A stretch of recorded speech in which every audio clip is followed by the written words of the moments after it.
Dr. Matt Pepsel is the godfather of talent optimization and the vice president of professional services at the Predictive Index located in Boston, Massachusetts. He currently holds a PhD in psychology from Capella University and a Certificate of Management Excellence from Harvard Business School. Matt's also a U.S. Marine, an Ironman triathlon finisher, and a regular LinkedIn contributor on the topic of leadership. Matt's newest publication, Expand the Circle, is scheduled to be released in the spring of 2023. Today, Matt will help us to unlock the power of awareness in our leadership and our personal lives. So, ladies and gentlemen, please help me welcome Dr. Matt Pepsel.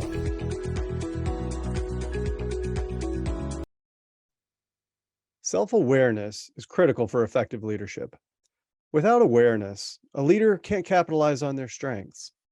They won't know how to lean into certain aspects of their character or of their skill set that's really going to have the greatest impact on those around them. They also can't be mindful of any cautionaries they might have that might be diluting their leadership. Without that awareness, there's an increased likelihood that the leadership that we bring to those around us and to our mission is going to be watered down in some way. Without awareness, we also can't understand the interactions that we have with others and how those things play out. We might find ourselves confused as to why is she reacting a certain way, or why is that result that I'm getting not what I expected. Awareness, therefore, is critical to leadership in just about everything that we do. Now, interestingly, Dr. Tasha Eurich and her team conducted an extensive study about self-awareness. And what she found was that 95% of us think that we're self-aware, but in reality, only 15% of us actually are. This led her to quip, most of us are lying to ourselves about whether we're lying to ourselves. This is a fascinating revelation and something we need to be mindful in our work as leaders.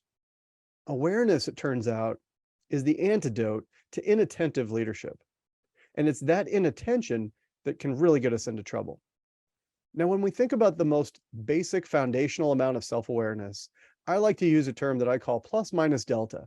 This means the plus, what's working really well for me in terms of my leadership, minus what's not working so well. And delta is all about change. What is it that I want to improve to have a better leadership outcome? Now, there are many domains where self-awareness can be improved. One example that we need to be aware of are our traits. You can think of traits as those personality characteristics, those long-term enduring qualities that each of us naturally have, and they're different for each of us. Not all leaders are created the same. We can lean into different aspects or traits of our personality in order to really heighten our leadership capabilities. Another example is skills. Naturally, we have acquired and developed skills over time, and in a given functional domain, those skills can really help us accentuate our leadership. Leadership skills are skills in their own right. How do we cast a vision? How do we communicate effectively? How do we inspire and motivate others? Leadership skills are another critical element where we need to really increase our self-awareness. Another example are goals. What is it that we're working on? Do we have an opportunity to clarify our objectives, whether they're professional or personal or somewhere in between? Related to goals, but a little bit bigger, is something that we might consider mission. Why are we here? What purpose are we trying to serve and fulfill with our leadership? That type of mission and purpose can really be a guiding light as we make decisions and we gauge our progress toward something bigger than ourselves. It's something really, really critical for us to reach the height of our leadership. Another example are values. We have deeply held personal values, things that we appreciate in others and in ourselves. Things like reliability, consistency, adventure, creativity. These are examples of personal values that as we understand them and we can create awareness of them, we have a better chance of being able to bring them into our leadership and therefore have a greater impact as a result. Another example that we don't often think about are our tendencies. What tendencies do we have in terms of our day-to-day behavior? Do we tend to be habitual? Do we tend to be creative, or do we tend to be short and quick? Those are types of tendencies that we need to be aware of because they can show up as patterns of behavior and something that may be working for us working against us, or something that we actually want to mindfully shape and develop in the course of our leadership. Another related item might be sensitivities. What are we sensitive to? Are we sensitive to sloppy work? If so, we should be aware of that in the case that sloppy work is presented to us. Then we can be as artful as we would like in terms of our response of how we correct that in our subordinates, or how we're going to handle it when it shows up in our peers or even in our boss. Another example is history or our life experience. Have we really mined our life experience? Have we come out of the day-to-day to really contemplate what experiences have I had and how have they shaped my leadership? What types of experience have been positive or have they been negative? Where is my life's history showing up in my leadership today? It's a question that we don't often ask, but we really need to. There's a leadership writer, Bill George, and he describes crucibles. These are those often challenging, bring you to your knees moments. They can happen in our career, they can happen in our life. And what he really implores us to do is to think deeply about these crucibles and what they've taught us about our perspective on life, about our resilience, about our willingness to overcome, and to be able to mine these experiences, these crucibles, in order to shape our leadership experience. That's how we find our true depth of our capability as leaders, but those fruits are only there for the taking to the extent that we're willing to examine them. Another example where we need to certainly have self-awareness is around biases. We don't need to pretend that we don't have biases. Everyone has biases, but if we create awareness of them, we have that much better of a chance to actually offset them and be mindful about them in our interactions with others. We also have natural abilities. Maybe you have an ability that is making great decisions under pressure. Maybe it's an ability to deliver high quality work at the last minute. Whatever that ability is, when you're aware of it, you have a better chance of bringing it into your leadership. What about another thing we don't think about quite often, which is simply joys? Where do we find happiness in life? What does that tell us about our leadership? Where do we find things where we just lose track of time?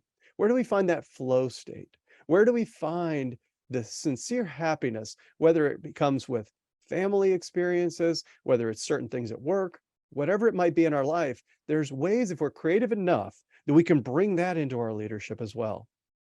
And finally, in terms of self, what about fascination? What is it that you look at and you're just mesmerized? I know every time I go to an airport, I know I'm just fascinated by all the infrastructure and the systems and the processes it takes to make an airport run. That's something that I try to bring into my leadership when I start thinking about how to construct complex systems that make life easy on people to maintain those systems. Speaking of others, let's think about how we can create awareness in those interactions with others. Here, I like to use the term plus minus combo. Again, when I'm working with another person, the plus is what's going well in our work together. Minus is obviously where are things not going as well as I'd like them. And combo in this case means where does the combination of the two of us working together create an exponential result? 1 + 1 = 3. Terrible math, but it's actually really powerful if we can harness that. In this example, I always love to take a look at the histories of other people. I say, tell me about your life. Tell me about where you grew up. I like to start at the beginning.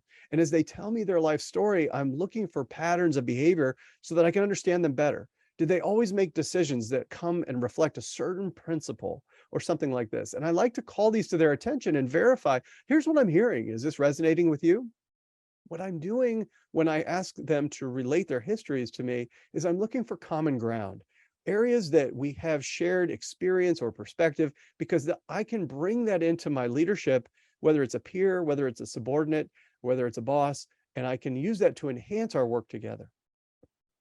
Another example where I want to have awareness when working with someone else is the effect of my leadership. Is it landing the way that I want? Am I seeing the result I want? Am I feeling the connection that I want or not? In which case, I'm going to have to change something in my approach. I'm going to have to find another way for us to work together in order to have the desired leadership outcome that I'm seeking. That accountability and responsibility is on me, something I have to change. And I might have to change 2, 3, 4 different times trying to find something to really enhance our work together. And the last one I'll share is energy flow. You know how it is when you've worked with someone where you just had a really great, productive, constructive, trusting relationship. The energy just flows naturally between the two of you. If the energy flow isn't quite right, if it doesn't feel as natural as you would like, that's an opportunity to increase your awareness. What is it that might be preventing that natural flow? What might be getting in the way? And how can we resolve to remove those obstacles? Now, if you think about what goes and lies beyond working with others, you get into team. Now, teams are collections of people working on a common goal, even more complex in terms of the dynamic. Groups have their own natural dynamic, but again, in terms of being a leader, looking for accountability, looking for personal responsibility, what am I bringing to the team dynamic, and how is it showing up in terms of our work together and the welfare of my team members? When we start to look at a collection of people, even in a small team, we can start to think about culture. What types of culture, which are the values, if you think about what do we reward and punish? As the team leader, you certainly have an important role to play here, but remember that team members will keep each other in check as well. They'll hold each other accountable. And so the question becomes, is the culture on a given team the result of something ad hoc? Did it just kind of crop up on its own? It's just a social outcome of people working together on a common goal? Or was it shaped intentionally? Was this something that I, as a team leader, said, you know what, this is what this team is all about. This is our identity. This is what we value. This is what we stand for. And this is, again, another area of important leadership awareness. Have you done everything that you set out to do when it comes to defining and preserving your team's culture? Are you aware of your role in shaping it? You might have set it into motion, but are others looking to you to be the only one to maintain it? Or have you institutionalized that culture and shown others how they can help you when you're not around, really reinforce the values and the critical behaviors of that team? Now, what's really important when we also think about culture is its relation to the task of the team. What are we asking the team to do? Are we asking them to be highly innovative, or are we asking them to produce high quality outcomes? Those are two very different things, and they're going to require two very different types of culture. So you as the leader could lead either type of team, but the way that you lead those teams are going to be different. What are you doing in terms of the strategy of your team? And are you naturally suited to drive that because it's very much in your wheelhouse and what you're capable of based on some of the domains that I shared a little bit earlier? Or is it more complementary, where it's a little bit natural for you, but there's also aspects of it that are going to be a little bit more of a stretch? Or are you really there to play more of a supporting role? Maybe there's something that is quite different from what you're naturally wired to do. It doesn't mean you can't lead that. It's just going to be a different type of leadership. So in my example, I'm a naturally creative, innovative, entrepreneurial type person. I love to move fast. I love it when the answers aren't already known. That doesn't mean that I can't lead a supporting team effort. Something about creating stability and high quality and predictable outcomes. That doesn't come naturally to me, but I have to be mindful that the culture we create, the things that we reward, the things we appreciate and celebrate are going to be much more about those types of things than what I might actually prefer, which might be breaking things.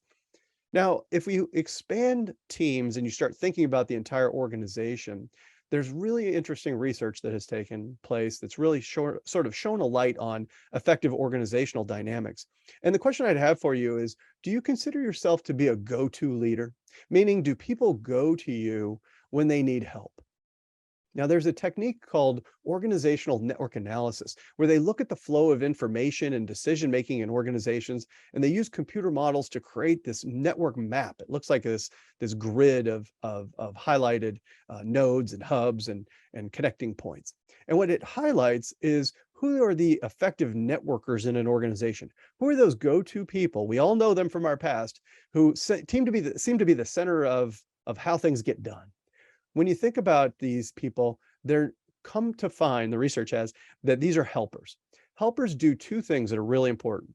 One is that they solve problems. You wouldn't approach somebody frequently if they couldn't help you solve the problem that you have in the organization. But the other is that they're pleasant to be around. If you think about it the opposite way, if you went to somebody who could solve your problem, but they were going to make it a total pain for you, you probably wouldn't go back to them every time if you had other options. So in this case, think about the helpers, which is that they help us solve problems and they're pleasant in their interaction with us in the process. From a self-awareness perspective as a leader, the question then becomes, Who isn't approaching you in your organization? Who's somebody who you consider to be a critical leader, a power player, somebody who really gets things done, but they don't seem to approach you as much as you might think? It's a really important leadership reflection question to ask. Why not? Do they think that you can't solve their problem? Or do they just not particularly enjoy the interaction with you? Both of these can be remedied. And if they have a problem that has nothing to do with your skill set, that might not be such a big deal. But if there's somebody you're like, why don't they come to me quite as often? That is a critical awareness moment. That is an insight that you can have to start to approach them in a constructive manner and say, I've been thinking a lot about our work together, and I'd like to deepen our relationship, or I'd like to increase the amount of dependability that we have for with one another, the type of relations we have as we do our work together, and just see what comes out of it. That's something you can do with awareness. Now, when it comes to growth, and when it comes to increasing awareness and all of these things, there's really, really great news. Whether you consider yourself to be a highly capable leader or a leader in the making, you're an aspiring leader, you're a first-time leader, doesn't matter. No matter where you are in your journey, know that leadership can be developed. You can practice. It's like a muscle. You can work on your leadership capacity, and you can deepen it using something that I call a three-part improvement framework. It goes like this: awareness, insight, action. As you can hear, it begins with awareness. We must develop awareness first if we're going to see improvement down the line. Now, from that awareness, we can generate the insights. How is this showing up in my work? We can take action. We can take steps to improve and deepen our leadership capability. But the question always begins with awareness. I can't improve something if I'm not aware of it. And so awareness again shows up as one of the most critical things a leader can have, and something that you just can't make enough time for, if you haven't done it lately, to go to a quiet space, really take a step out of your professional life, I like to say, and think about the magnitude of your leadership and all of its dynamics, all of its different domains. That's something that's a very powerful beginning to that improvement process. We really need to work hard to achieve and realize our full potential as leaders, and that process begins with awareness. Now, I've shared a lot of self-awareness areas today. I've shared domains, including, you remember, everything from values and traits and tendencies and all these things. Now I want to share with you a really powerful tool for self-awareness. And it's one that I consider the most versatile, the most flexible, the most productive of all the ones I've shared so far. And that is a behavioral assessment. A behavioral assessment really helps demystify your natural and preferred behavioral styles. It measures the drives and the needs that you experience, and therefore it's predictive of how you'll most naturally behave in a given situation. As an example, I tend to be a very persuasive, influential person. I like to work with and through other people. I'm lively and dynamic. I don't have a ton of patience for the details. I've learned to respect that in myself, but it's something that I needed to be aware of. Now, the behavioral assessment that I'm most familiar with is the Predictive Index. It's been around for more than 65 years, and it's a fabulous tool. It takes 6 minutes to complete, and it will change your life and your leadership if you let it. Now, Jamie and his team at Pottinger and Associates, they are experts in the Predictive Index. I encourage you to connect with Jamie and his team and to take the assessment. And when you do, as a leader, what I want you to do is ask Jamie and his team to provide you with your personalized leadership insights that are a result of that assessment. You can fast forward your leadership development process by years. I've seen this happen personally, where things become so much more clear, both in terms of your natural strengths and your caution areas, as well as the interactions and the result of the leadership that you're putting out into the world. And what comes back is an area of heightened insight and an ability to take action in a very surgical way, a very specific way, all in line with the type of leader that you want to become. So with that, I want to say thank you so much for taking an interest in Jamie's book, The Face of Leadership. It's a fantastic book, and it's a beautiful framework, simple to apply the lessons. I also want to thank you for your commitment to studying our craft of leadership. It is my personal mission to teach leaders how to liberate themselves and those around them. That is my mission and my purpose, and I thank you for being a small part of it. Now, like Jamie, I know that awareness is key. I've learned it myself in my own leadership journey, I've learned it as I've coached other leaders to increase their capacity as well. And so thank you so much for letting me share some of my thoughts and observations when it comes to this critical leadership skill of awareness. And with that, I wish you the very best of luck on your leadership journey.